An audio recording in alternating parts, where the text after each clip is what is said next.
Abençoe sua vida. Você já cumprimentou quem está do seu lado? Já? Então cumprimenta de novo.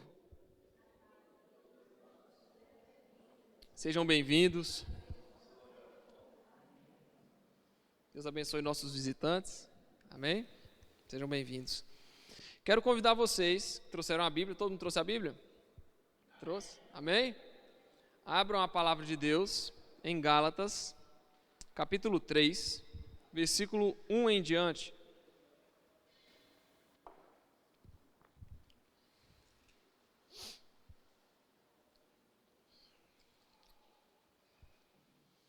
Gálatas 3:1.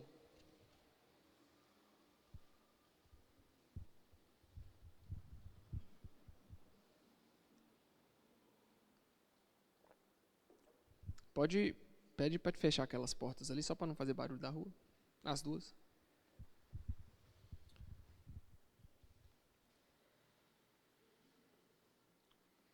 Gálatas 3:1, todo mundo encontrou? Quem não encontrou porque está sem Bíblia, pode abrir a Bíblia no celular, mas lembre-se de desligar a internet e botar no silencioso. Amém? Amém. Certinho.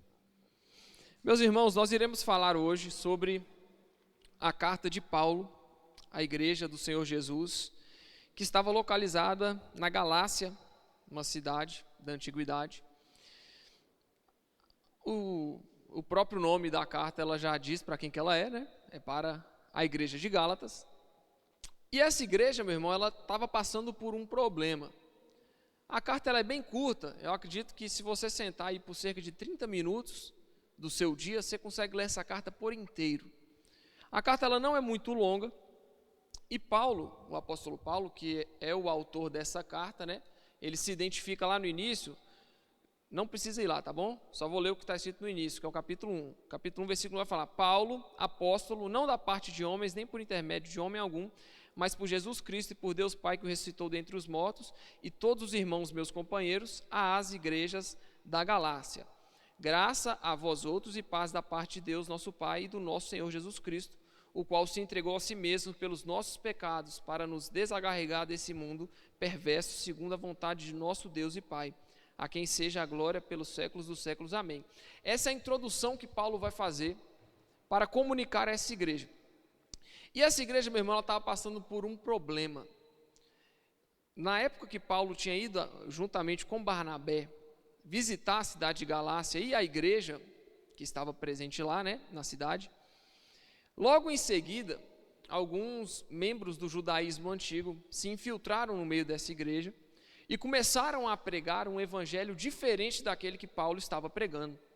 E o que continha, qual a mensagem principal desse evangelho diferente que esses judeus pregavam na igreja da Galácia? Era um evangelho baseado em obras. Então, você tinha que se circuncidar, você era obrigado a fazer isso, você era obrigado a cumprir as exigências da lei para ser salvo. E aí, esses judeus, eles defendiam uma cooperação entre Moisés e Cristo Jesus. Então, a obra de Cristo Jesus, para esses judeus, não era suficiente para salvar o povo. O que o povo tinha que fazer? Tinha que seguir a lei. Então, se o povo não seguisse a lei, na sua mais perfeita condição, o povo não poderia ser salvo. Então essa era a mensagem que pregaram a esses membros dessa igreja, assim como nós somos a igreja de Cristo Jesus em Teófilo Otoni, mais especificamente no bairro Marajoara, estamos aqui. Essa igreja também, ela tinha uma localização, tinha uma cidade e ela era a igreja do Senhor Jesus. Então pensa, como se alguns indivíduos entrassem no nosso meio aqui e falassem: olha, você não só tem que crer em Jesus, você tem que fazer mais isso, mais aquilo, porque a obra de Jesus não é suficiente. Então foi exatamente isso que aconteceu na igreja da Galácia. Então hoje nós temos alguns exemplos, né, dessas heresias que entram no meio da igreja. Algumas igrejas defendem que você tem que guardar o sábado, que se você não guardar o sábado você não é salvo. Então eles defendem que, olha, você pode crer em Jesus, mas você tem que guardar o sábado, porque se você guardar o domingo, você é do capeta. Resumidamente é isso que as pessoas falam, beleza? Não vamos dar nomes aqui, para evitar, né, constrangimento e processo. Então, do mesmo jeito que hoje em dia nós temos essas heresias que se infiltram no meio da igreja e pregam um evangelho que tira a suficiência de Cristo para a salvação do homem, nós também tínhamos no passado, né? Então a heresia não é algo que existe só nos dias de hoje, mas sim também existiu no passado.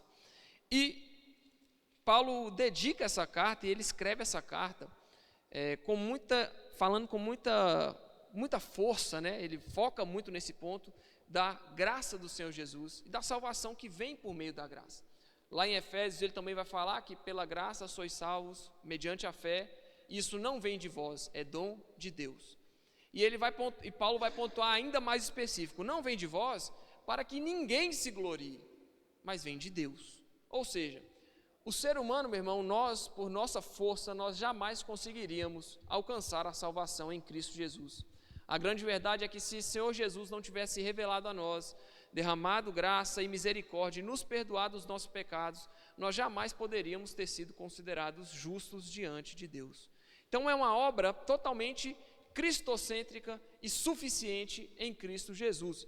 E aqui Paulo começa, inicialmente no primeiro e no segundo capítulo, ele vai falar um pouco do seu testemunho próprio. Então, se vocês quiserem ler depois, Paulo vai falar um pouco da sua biografia, né? Ele traça, de certa forma, uma biografia dele mesmo, falando de tudo aquilo que ele passou, do que ele viveu, de como ele se converteu, né? Que ele era um judeu praticante da lei e perseguidor da igreja, e que agora ele não era mais isso. Então ele vai traçar uma biografia dele no primeiro e no segundo capítulo. E no terceiro, ele apela à experiência dos Gálatas, ou apela para eles: aí, meus filhos, vocês já escutaram essa palavra, por que vocês estão saindo fora do que eu já expliquei para vocês? E nisso ele começa a discorrer, de forma a trazer de volta o povo de Gálatas, da Galácia, para o evangelho verdadeiro. E essa carta ela nos auxilia porque, meus irmãos, hoje em dia, ainda que no passado a gente também tinha heresia, assim como nós temos hoje, mas hoje em dia a informação ela corre muito rápido. Então você tem acesso à informação assim, ó. Então, para alguém falar uma besteira sobre o evangelho, um negócio que não está na Bíblia, e isso chegar no seu ouvido, chega muito mais rápido do que no passado. No passado as pessoas se infiltravam no meio da igreja, mas hoje é só um vídeo que mandam no seu WhatsApp. Hoje é só uma publicação que te marcam no Instagram ou no Facebook. Hoje é muito mais fácil você absorver e ouvir uma heresia que não tem nada a ver com o que a Bíblia diz. Então essa mensagem, a carta aos Gálatas, nos serve de espelho, para a gente olhar e falar: olha, eu não posso cair na besteira que os Gálatas caíram. Porque da mesma forma que no passado eles caíram numa heresia que era pregado por parte do povo judeu, atualmente, pessoas também caem nessas heresias e nesses ensinos errados acerca do Evangelho de Jesus. Lembrando, meus irmãos, a única fonte de inspiração e de visão para todo crente é a palavra de Deus, é a Bíblia. Então não adianta a gente buscar outras fontes de revelação para conhecermos a Deus. A palavra de Deus é a maior fonte de inspiração e de conhecimento sobre Deus. Então, meu irmão, quando você for confrontado com uma mensagem totalmente diferente e aparentemente de outro mundo, como uma pessoa acabou de descobrir a pólvora, a pessoa descobriu uma mensagem que estava escondida na Bíblia e que ninguém nunca na história, em 2000 anos de evangelho, entendeu. Abre o seu olho, toma cuidado, escute, mas filtre. Calma aí, eu preciso ver se o que essa pessoa está falando está realmente na Bíblia. Porque a heresia, ela é heresia porque ela não tem fundamento bíblico. Mas quando a gente fala de Bíblia e de fundamento bíblico, aí a nossa fé ela é construída de forma correta. Lembrando, meus irmãos, Cristo Jesus não deseja que você seja uma pessoa desinformada, atuando como um robô ou uma marionete. Não, Ele quer que você tenha consciência da sua fé. Ele quer que você construa a sua fé de forma correta. E como nós iremos construir a fé de forma correta? Na palavra, conhecendo a Bíblia, lendo a palavra de Deus, aprendendo com o que essas igrejas passaram no passado, e agora nós temos que nos prevenir de não passar pelas mesmas coisas que eles passaram, com heresias e problemas de ensinamentos, né, acerca da palavra de Deus. Então nós iremos ao texto, sem mais delongas, no versículo 1, né? Paulo já começa com um chamado: ó Gálatas insensatos.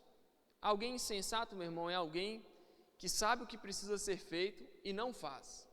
Alguém que conhece a verdade e não pratica. É alguém que não aplica com sabedoria o conhecimento que tem. Então Paulo chama essas pessoas de insensatas. Vocês conhecem a palavra, vocês sabem qual é a verdade, e mesmo assim vocês estão se apressando em se desviar dela. Ó Gálatas insensatos, quem vos fascinou a vocês, ante cujos olhos foi Jesus Cristo exposto como crucificado? Quero apenas saber isso de vós: recebestes o Espírito pelas obras da lei ou pela pregação da fé? Então nós vamos ao primeiro ponto, meu irmão. O primeiro confronto de Paulo à igreja é: vocês adquiriram a salvação por meio de Cristo Jesus pela fé ou por meio de suas obras? Primeiro confronto. Então, aquela igreja que estava arrumando a um caminho de achar que ela era autossuficiente, que era só cumprir as obras da lei, que ela seria salva, ela já é confrontada. Calma aí, você está com o Espírito Santo, você é salvo por causa das obras da lei ou por causa da fé em Jesus? Então, em primeiro lugar, meu irmão, Paulo coloca isso em dois extremos. Ou você acredita que você é autossuficiente, ou você acredita e tem fé na cruz de Cristo, que é suficiente. Ou é um, ou é outro. Ou são as suas obras que te justificam, ou são a obra de Cristo na cruz do Calvário que te justifica. Então esse é o primeiro confronto que Paulo faz para essas pessoas.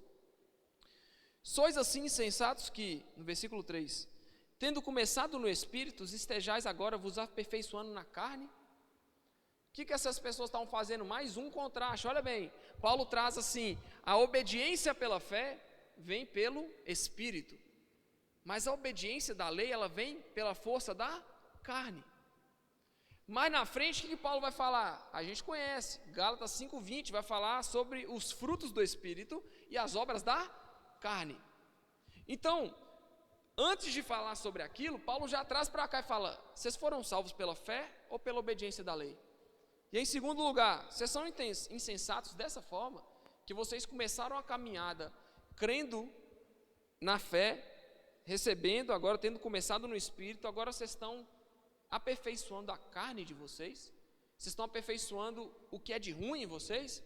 Lembrando do que a própria palavra de Deus diz lá em Romanos: vossas obras, suas obras, são como trapos de imundícia. Não há ninguém que busque a Deus, não há nenhum justo sequer. Todos se fizeram inúteis, todos se desviaram. Paulo está falando isso lá em Romanos. Então ele chega aqui novamente: calma aí, vocês estão obedecendo ao Espírito e seguindo uma vida em Espírito, ou vocês estão aperfeiçoando a sua carne? Lembrando que a sua carne não tem nada de bom. Então Paulo está questionando, beleza? Versículo 4: terá sido em vão que tantas coisas sofrestes, se na verdade foram em vão? Aquele, pois, que vos concede o Espírito e que opera milagres entre vós, porventura, o faz pelas obras da lei ou pela pregação da fé? Então, mais uma vez, Paulo questiona: obras da lei ou pregação da fé? Fé ou obras humanas? Pelo que vocês são salvos? Pelo que se dá a salvação de vocês? Acaso aquilo que o Espírito Santo concede, que sejam operados milagres entre vocês, entre a igreja, e a salvação que ocorre, ela se dá pela obra da lei ou pela pregação da fé? É claro que Paulo está trazendo aqui o conhecimento para a obediência pela fé. E é nisso, exatamente nisso, que somos salvos. E é legal, meu irmão, a gente ver isso da perspectiva de Paulo, porque Paulo era um judeu, fariseu, conhecedor da lei, meu irmão, até o último centímetro. Paulo conhecia tudo da lei. Sabe qual era o problema do judeu, meu irmão? Não era o conhecimento. O problema do judeu era a aplicação. O judeu não entendia que a lei era para evidenciar o pecado do ser humano e trazer ele ao arrependimento. Quando Jesus fala, ouviram o que foi dito: não matarás. Mas eu vos digo que qualquer um que se irá contra o seu irmão sem motivo aparente, já cometeu homicídio contra ele. Quando Jesus fala disso, meu irmão, você está proibido de ter raiva de qualquer pessoa que não tenha feito nada para você. Você consegue fazer isso? Difícil, né? Não é difícil? Então, sempre que você ficar com raiva de alguém sem motivo, você matou alguém. Beleza? Foi isso que Jesus falou. Aí Jesus chega e fala assim: ouviram o que foi dito, não adulterarás. Está onde isso? 10 mandamentos. Não adulterarás. Mas eu vos digo que qualquer um que cobiçar a mulher do próximo, já cometeu adultério. Vamos falar de mulher, vamos falar de homem também. Qualquer mulher que cobiçar o homem da próxima, cometeu adultério, meu irmão. Lide com isso. Jesus traz o pecado, a interpretação da lei, para um ambiente de muito mais dificuldade. Não é mais o que você faz, não é o que você faz, é o que você pensa. São as tentações, e a Bíblia fala que nós somos tentados pelas nossas próprias concupiscências. Ou seja, somos tentados, a tentação ela se manifesta na sua própria vontade. É aquilo que você quer que você é tentado. Eu não vou ser tentado a comprar um tablete de maconha. Por quê? Porque eu não tenho desejo algum de comprar um tablete de maconha. Agora, se você chegar para mim e me der R$100 e falar: Rico, você pode gastar tudo em chocolate ou guardar, meu amigo, eu vou comprar chocolate e eu vou entrar na glutonaria pesado. Porque eu sou tentado pelo chocolate, está entendendo? Então, o pecado, ele não se manifesta, a tentação, ela não se manifesta em nossa vida em coisas que nós não temos atração, naquilo que você não quer. Aí chega, Jesus fala: se você foi tentado é porque você queria, e se você queria, é porque o seu coração é pecaminoso. E qual que é a nossa saída? Não tem. Calma aí, a tentação ela se manifesta a partir daquilo que eu quero, e se eu pensar, se eu por acaso ficar com raiva de alguém, sem motivo eu matei essa pessoa, tem condição? Não tem para onde correr. O que Paulo está falando aqui? Paulo está concordando com o que Jesus falou, porque Paulo se dizia discípulo de Cristo. Então, a extensão, Paulo, um judeu, praticante da lei, agora é servo e discípulo do Senhor Jesus.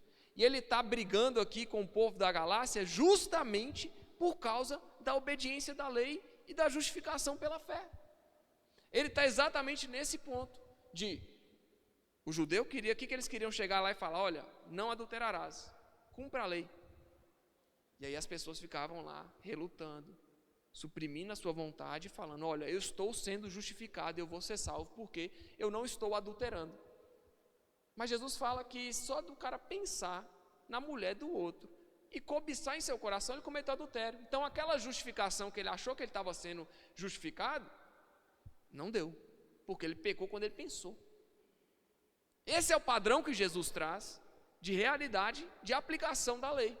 A lei, meu irmão, como nós iremos ler a seguir, não serve para te salvar. A lei serve para apontar o seu pecado e te trazer ao arrependimento. É isso que a lei do Senhor vem. Então, os 10 mandamentos, a lei de Cristo, a lei de Deus, são para quê? São para te trazer ao arrependimento. Para isso que serve a lei. A lei evidencia o pecado e a cruz de Cristo justifica o pecado. Então, nós só podemos ser justificados por Cristo Jesus em sua cruz. Você pode chegar e falar assim: eu sou uma pessoa boa, eu dou esmolas. Mas eu vou te falar que você não cumpre a lei por completo, e eu te dou certeza disso, que em algum ponto você transgride, e a Bíblia fala que seja maldito qualquer um que transgredir a lei num centímetro que for, em uma vírgula que for. Então, se você cumpre toda a lei e não cumpre você já perdeu tudo. Está entendendo? Então, eu não vou buscar a obediência pela lei, porque a lei revela o meu pecado, mas Cristo Jesus perdoa o meu pecado. Então nós temos que ir até Cristo, porque Cristo é a solução para o nosso pecado, e vamos até Ele como? Com o coração aberto, buscando o arrependimento, se arrependendo dos nossos pecados e pedindo perdão por tudo aquilo que nós cometemos, que é contrário à sua lei. Interessante, mas a lei ela serve para apontar aquilo que nós fazemos de errado e não admitimos, e admitimos diante de Deus. E como eu estava falando, é importante a gente ver isso da perspectiva de um judeu, de um homem que foi um fariseu, de um homem que aprendeu e queria ser do alto escalão da sinagoga judaica e queria liderar todas as perseguições aos cristãos. Foi bom, porque esse homem sabia tudo o que tinha que saber da lei, mas em um momento, Cristo Jesus se manifestou a ele, e aí ele entendeu, as escamas dos seus olhos caíram, e ele entendeu que toda a lei se resumia em levar o crente ao arrependimento para a salvação e justificação pela fé. Então vamos ver, olha bem, meu irmão, Paulo vai usar o Velho Testamento, a lei, para combater aqueles que queriam obedecer à lei e serem justificados por ela. Ele começa no versículo 6, é o caso de Abraão, que creu em Deus, e isso lhe foi imputado para justiça. Ou seja, meu irmão, Abraão foi justificado pelas obras da lei? Abraão, pai da fé. Olha o nome do cara. Pai da fé. Então Abraão, em primeiro lugar, ele foi justificado pelas obras da lei? Não, ele foi justificado por sua fé. Abraão creu e isso lhe foi imputado como para a justiça. Sabei, pois, que os da fé é que são filhos de Abraão. Ora, tendo a Escritura previsto que Deus justificaria pela fé os gentios, pré-anunciou o Evangelho a Abraão. Olha que fantástico. Então o judeu, além de ter esse pensamento de justificação a partir da obediência da lei, eles também não queriam que os gentios adentrassem na aliança. Mas Paulo está falando aqui, conhecedor da lei, beleza? Nós estamos falando de um homem que conhece a lei, um fariseu. Vou falar que Paulo é um fariseu aqui, beleza? Paulo era da alta cúpula lá da sinagoga judaica. Ele cresceu aos pés de Gamaliel. Então, esse homem que era super conhecido e que conhecia tudo da Bíblia, está virando e falando, Deus, a Escritura, previu que Deus justificaria pela fé os gentios e pré-anunciou o Evangelho a Abraão, há não sei quantos milhões de anos atrás. 1000 anos atrás, não sei quantos 1000 anos atrás. E aí o que ele cita aqui, no versículo 8? Em ti serão abençoados todos os povos. Isso está onde, gente? Isso está em Gênesis. Gênesis 22, 18. Vamos lá? Vamos rodar a Bíblia? Nós vamos em 5 citações do Velho Testamento que Paulo faz. Então a primeira citação que Paulo faz é de Gênesis 22, 18. Vamos lá.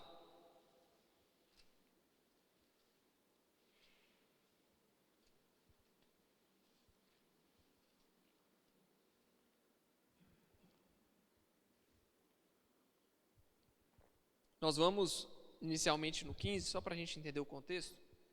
Versículo 15.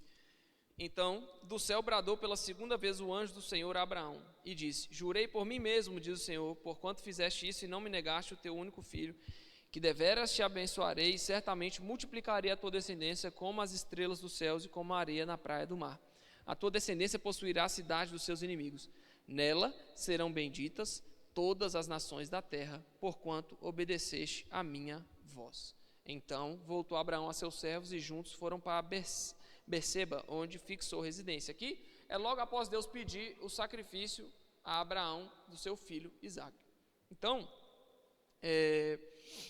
a gente começa a ver que isso aqui foi o pré-anúncio do Evangelho de Deus a Abraão. E nós estamos aonde, gente? Em Gênesis.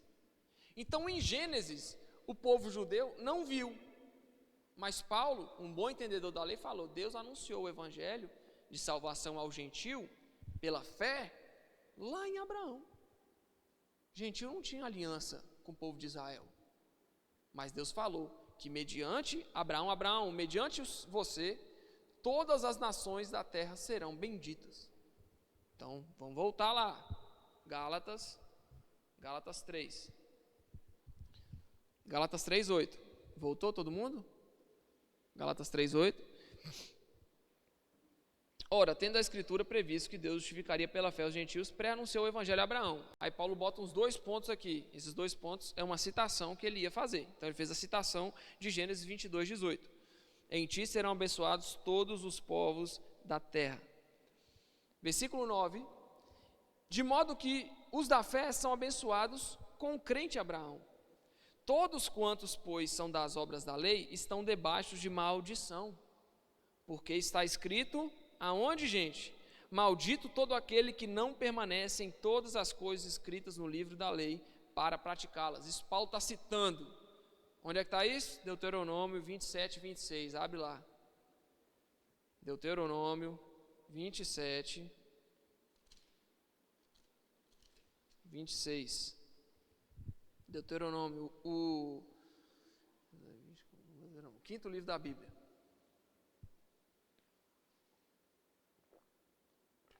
Chegou em Deuteronômio 27, 26? Chegou? O que está escrito aí? Maldito aquele que não confirmar as palavras dessa lei, não as cumprindo, e todo o povo dirá amém. Caramba, isso é uma assinatura de condenação, meu irmão, porque maldito todo aquele que não cumprir, que não confirmar as palavras dessa lei, como? Não as cumprindo. Então, mais uma vez, Paulo está usando o que aqui? O Velho Testamento, para combater a heresia do povo judeu. Povo judeu, vocês estão querendo ser justificados pela lei, pela obediência da lei? Deixa eu falar com vocês. Em primeiro lugar, Deus falou que todos os povos serão abençoados pela fé. Em segundo lugar, maldito todo aquele que permanece em todas as coisas, todo aquele que não permanece em todas as coisas escritas no livro da lei para praticá-las. Está lá em Deuteronômio. Ou seja, se a gente sabe que é impossível que qualquer ser humano cumpra a lei por completo, então se o judeu está trazendo para o meio da igreja cristã que ele tem que obedecer à lei para ser salvo, então ele está trazendo a maldição sobre o povo. Então se chega alguém e fala para você, olha, se você não guardar o sábado, você vai ser condenado, você fala, meu irmão, Deuteronômio 27, 26 para você. Você consegue cumprir toda a lei? Não. Então acabou. Não adianta você focar em uma e falar, se você não fizer isso, você vai para o inferno. Mentira. Você vai para o inferno se você não crê em Jesus e Ele não expiar o seu pecado, meu irmão. Agora, todo aquele que está em Cristo, nenhuma condenação há. Não é qualquer um que cumpre 8 mandamentos e deixa 2 de lado. Não é, meu irmão. Não tem um segredo a ser revelado, escondido na Bíblia. Meu irmão, são 2000 anos de gente boa, lendo a palavra de Deus, destrinchando a palavra de Deus e conhecendo. Nós não vamos ser descobridores da pólvora. Nós não vamos encontrar um negócio absurdo, que olha, eu entendi agora eu tenho que obedecer à lei, eu tenho que guardar o meu sábado, porque se eu não fizer isso, eu vou para o inferno.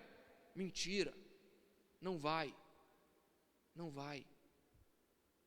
Aquele que está em Cristo, nenhuma condenação há. Mas tem que estar em Cristo, meu irmão. Não nas obras da lei. Porque as obras da lei é impossível que você cumpra sem transgredir ao menos um. Você pode ser santo em tudo, mas se você se irá com seu próximo, você descumpriu a lei. Pronto, maldito.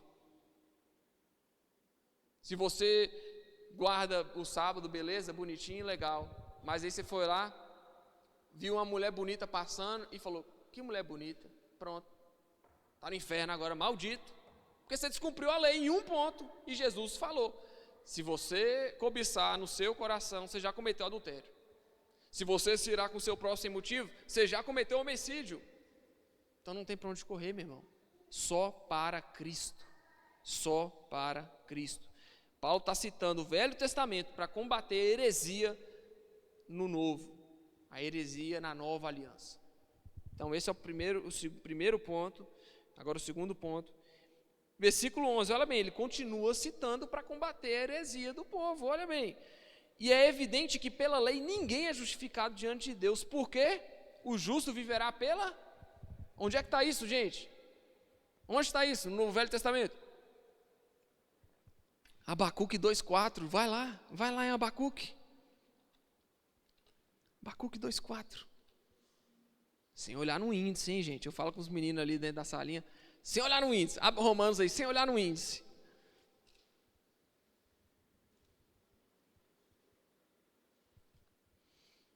Abacuque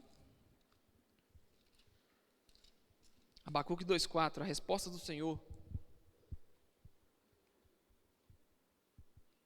Vamos ler do primeiro. Por-me-ei na minha torre de vigia, colocar-me-ei sobre a fortaleza e vigiarei para ver o que Deus me dirá e que resposta eu terei à minha queixa. O Senhor me respondeu e disse: escreve a visão, grava-a sobre tábuas, para que possa ler até quem passa correndo. Porque a visão ainda está para cumprir-se no tempo determinado, mas se apressa para o fim e não falhará. Se tardar, espera-o, porque certamente virá, não tardará. Eis o soberbo, sua alma não é reta nele, mas o justo viverá pela sua fé. Onde é que está isso, gente? Antigo Testamento. Então Paulo mais uma vez está usando os profetas aqui. Se você não sabe, vou te dar essa informação. A Bíblia hebraica, a Bíblia utilizada pelos judeus, é a mesma Bíblia que você tem em mãos aí, de Mateus para trás. Beleza? É a mesma Bíblia. Então, eles creem nos profetas. Eles creem na Torá. Eles creem nos históricos, nos livros históricos. Eles creem. Então, daqui para trás, Paulo está usando só aquilo que o judeu crê para combater a falta de fé deles em Jesus. Ele está usando aqui o profeta Abacuque. Então, no versículo 11, é evidente, ou seja, claramente você vê que pela lei ninguém é justificado diante de Deus. Então vocês estão para quê, povo de Gálatas? Vocês estão focando tanto nessa justificação pelas obras da lei. Não tem motivo, porque pela lei é impossível que você seja justificado por Deus, porque, como está escrito em Abacuque 2,4, o justo viverá pela fé. Mais uma citação. Versículo 12, ora, a lei não procede de fé, mas aquele que observar os seus preceitos, por eles viverá. Onde é que está isso, gente? Levítico 18, 5. Levítico 18, 5.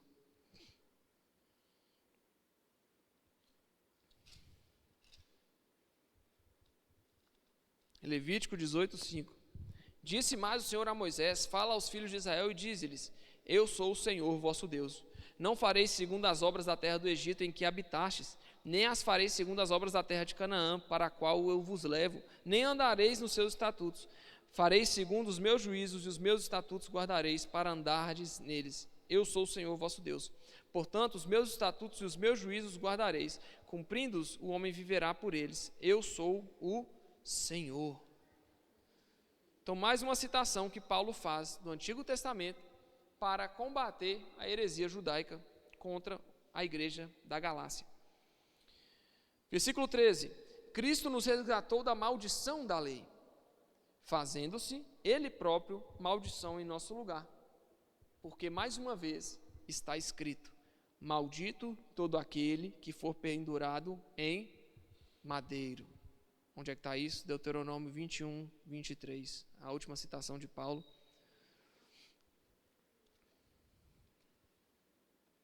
Deuteronômio 21, 23. Lê no 22, ó. Se alguém houver pecado, passível da pena de morte, e tiver sido morto, e o pendurares no madeiro, o seu cadáver não permanecerá no madeiro durante a noite, mas certamente o enterrarás no mesmo dia. Porquanto o que for pendurado no madeiro é maldito de Deus. Assim, não contaminarás a terra que o Senhor teu Deus te dá em herança.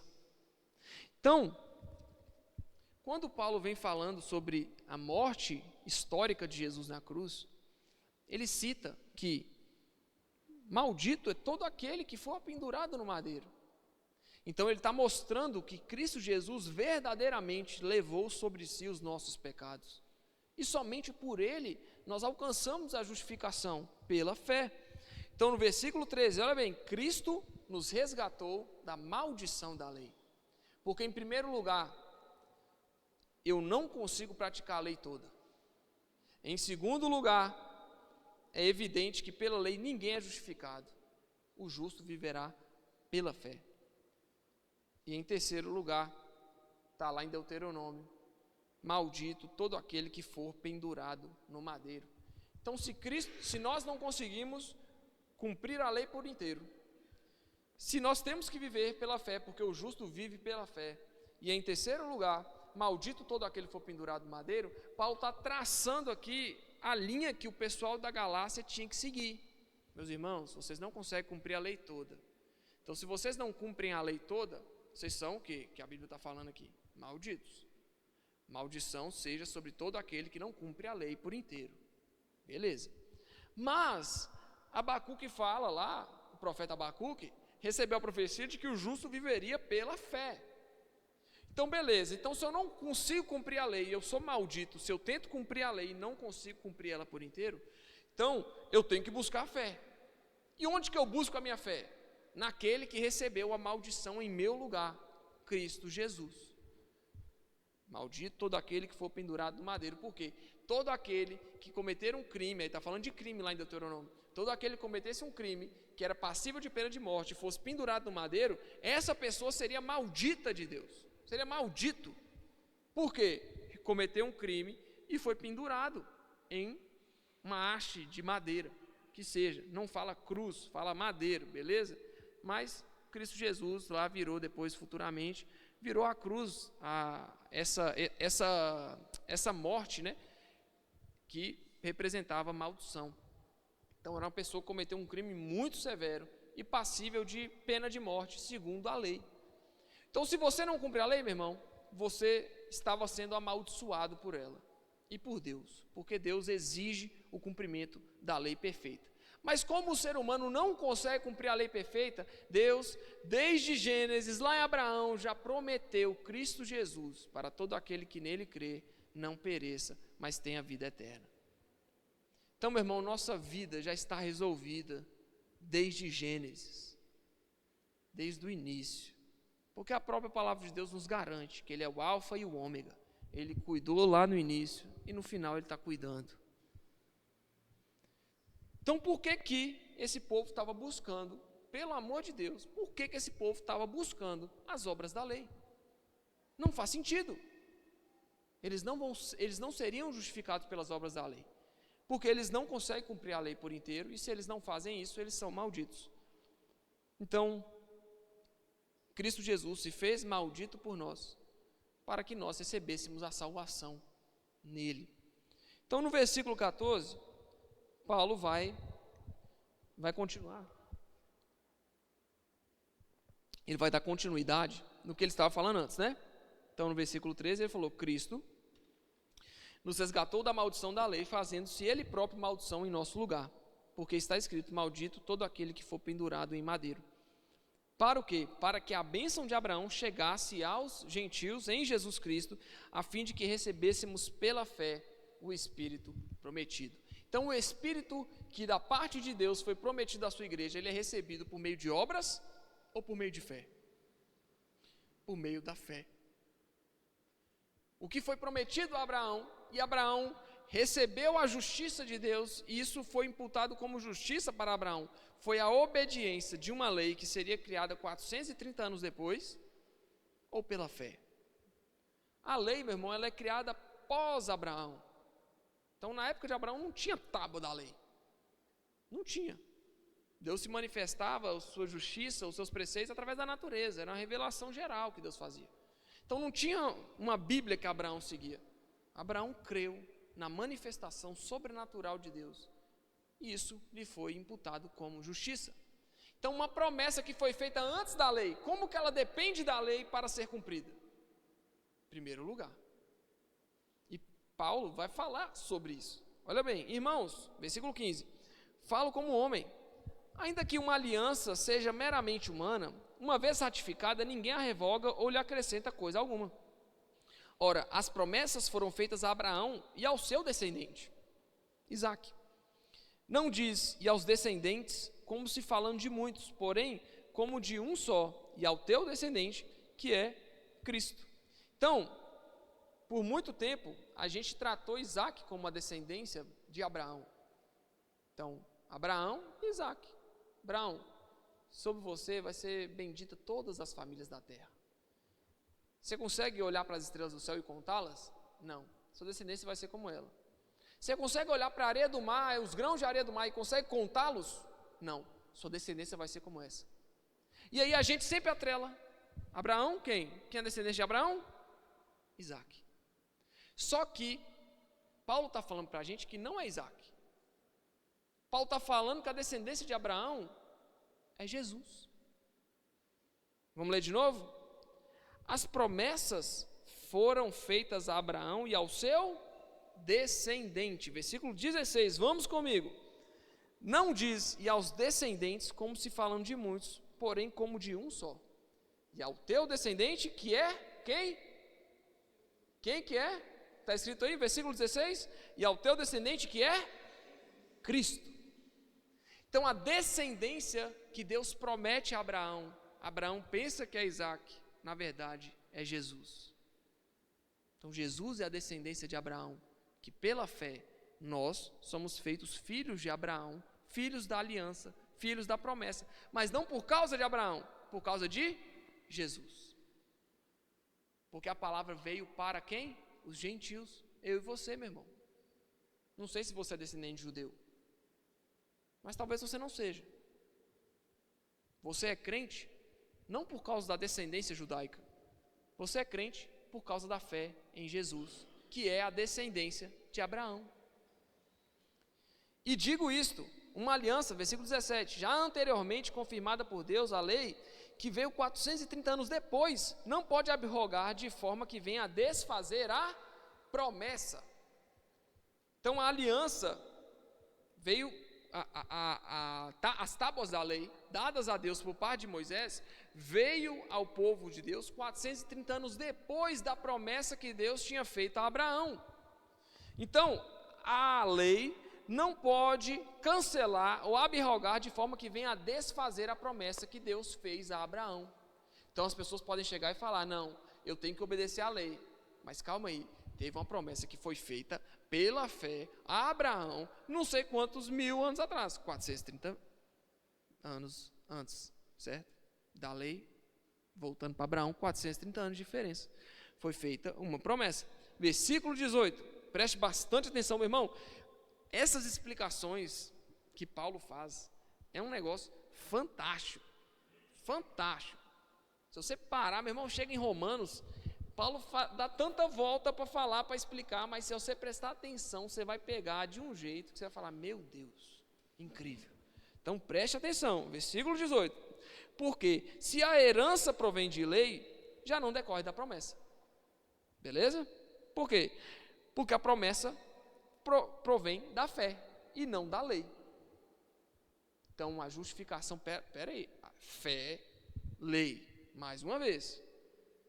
Vocês são declarados justos por causa da lei ou por causa da fé? Porque vocês obedecem à lei ou porque vocês creem em Jesus? Aí Paulo mais uma vez traz, olha, a herança provém de lei, já não decorre da promessa.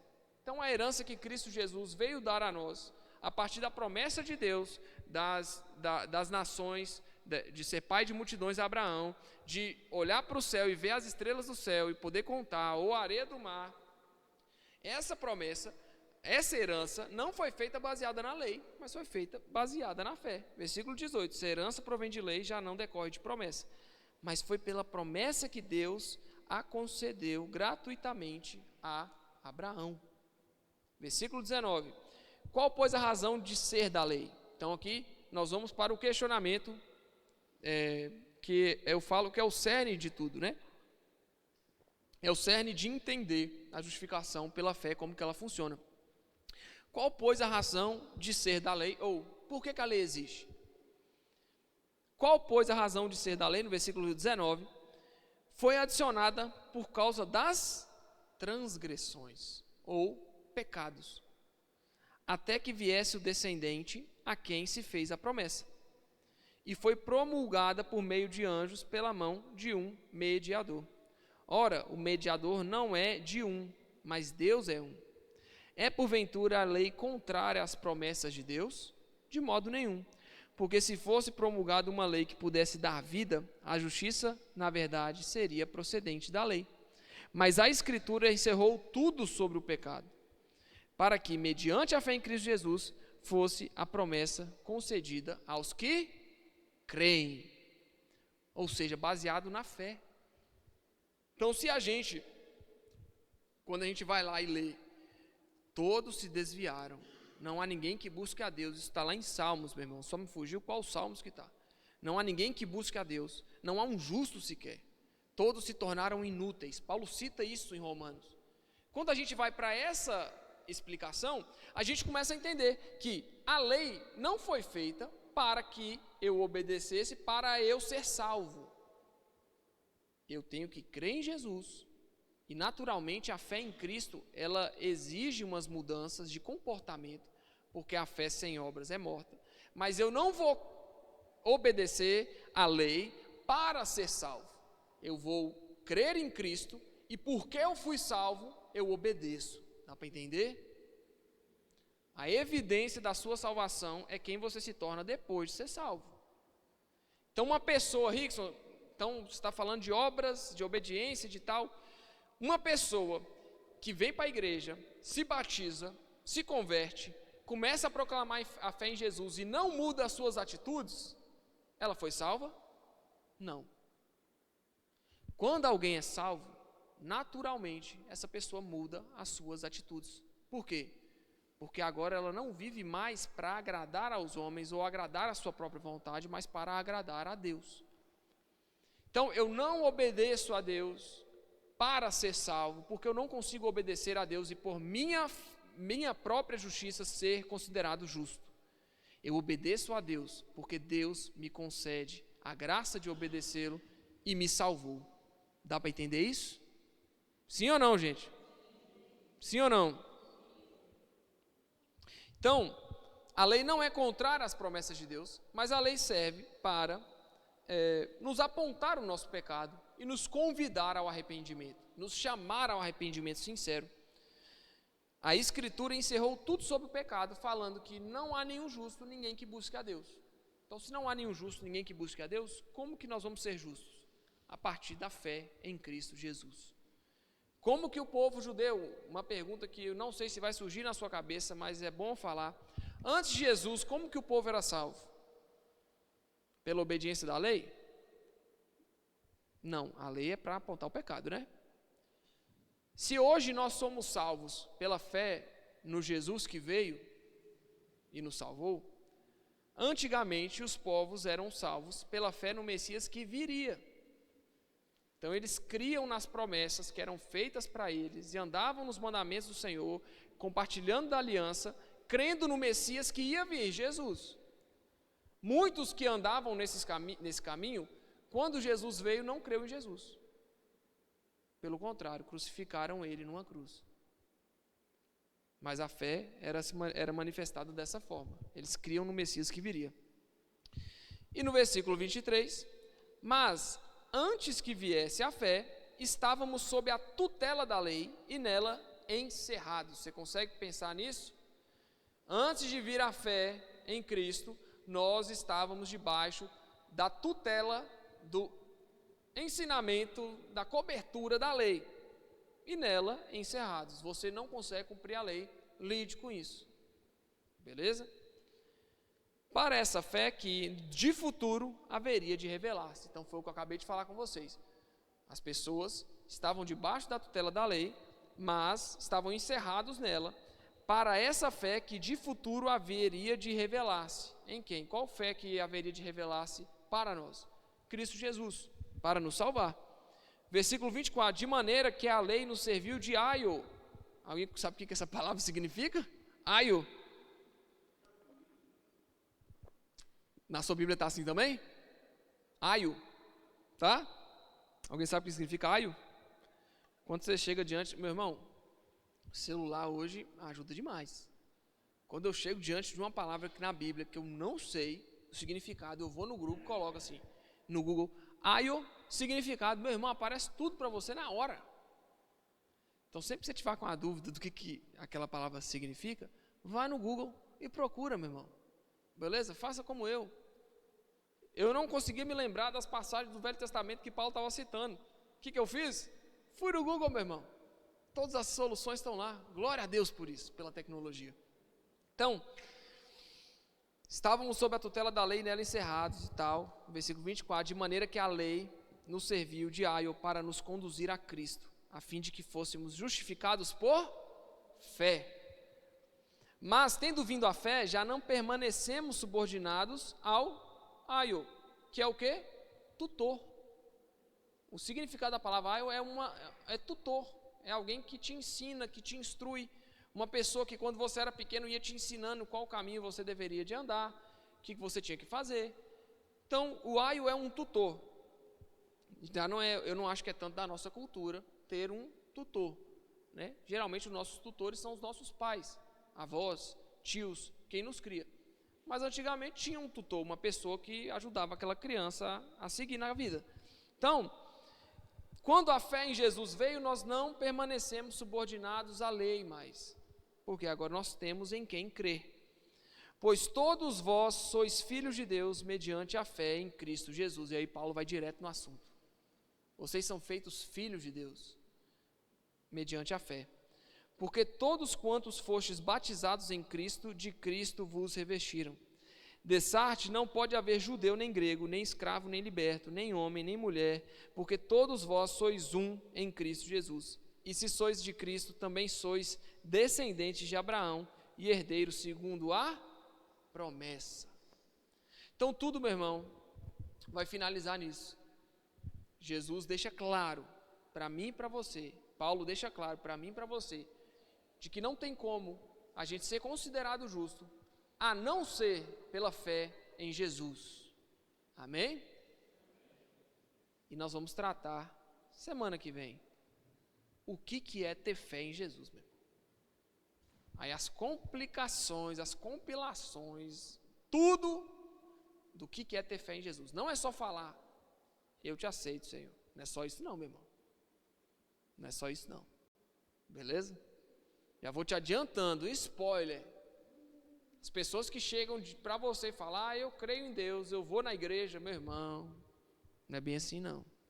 Tem mais coisa. Amém? Então nós cremos em Jesus, obedecemos a sua lei, obedecemos aquilo que Ele deixou para nós e somos considerados filhos de Deus mediante a fé em Jesus. Amém, meu irmão? Você pode ficar de pé no seu lugar? Glória a Deus, aplauda ao Senhor.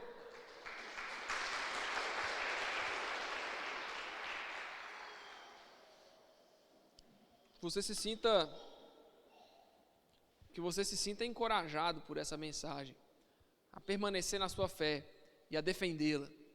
Amém, meu irmão? Não deixa ninguém condenar você ao inferno, tá bom? Se alguém chegar para você pregando outro evangelho, aí Paulo vai falar, ainda que chegue eu mesmo pregando a vocês outro evangelho, além daquele que eu já tenho anunciado, que seja anátema, seja maldito. Paulo tinha tanto medo da sua carne, que ele mesmo já deixou claro, olha, se eu aparecer falando outra coisa, que seja maldito, porque eu não confio na minha carne, eu posso apostatar da fé a qualquer momento. Então, a mensagem que eu vos tenho anunciado é essa, creiam nela. Se eu chegar pregando para vocês outra coisa, não creiam em mim. E a boa parte dessas seitas que surgem no meio do evangelho cristão, né, no meio da igreja cristã, elas surgem mediante a um anjo que apareceu uma pessoa e falou algo mirabolante, e essa pessoa começou a espalhar isso para outras pessoas, e essas outras pessoas ficaram fascinadas por esse outro ensino, que não é o ensino bíblico. Então você pode estudar, meu irmão, todas as seitas que surgiram na história da igreja, todas elas, a boa parte delas, vamos falar boa parte delas, não surgiram de interpretações erradas da Bíblia somente, mas também de, veio um anjo, veio Paulo, veio outra pessoa, veio e falou comigo isso, anota aí, e fala isso para os outros. E aí Paulo mesmo está falando aqui, gente, se vier outra coisa, pregando outra mensagem, outro evangelho, que seja maldito. Então, maldito essas pessoas que promovem seitas no meio da igreja do Senhor. A igreja do Senhor é santa, coluna e firmeza da verdade, para nos instruir acerca do evangelho e nos capacitar para viver a vida nesse mundo, meu irmão. Então nós temos que zelar pela igreja, zelar por você, você é templo do Espírito Santo. Então nós somos casa de Deus, nós somos a igreja do Senhor, nós fazemos parte do corpo de Cristo, então nós temos que defender a nossa fé. Então se alguém chegar para você te condenando porque você não faz isso, não faz aquilo, você fala, meu irmão, a fé é em Jesus. Não tem nada que você fale que vai mudar a minha cabeça ou me bagunçar. Amém? Que Deus te dê sabedoria para lidar com essas pessoas com amor. Com amor. tá bom? Mas não deixar que elas te contaminem. A fé é somente por Cristo Jesus, não depende das suas obras, porque se dependesse, você jamais seria salvo. Mas você é salvo porque Jesus um dia veio, morreu por você e te salvou. Amém? Essa é a mensagem do Evangelho e é nisso que a gente está arraigado. Glória a Deus.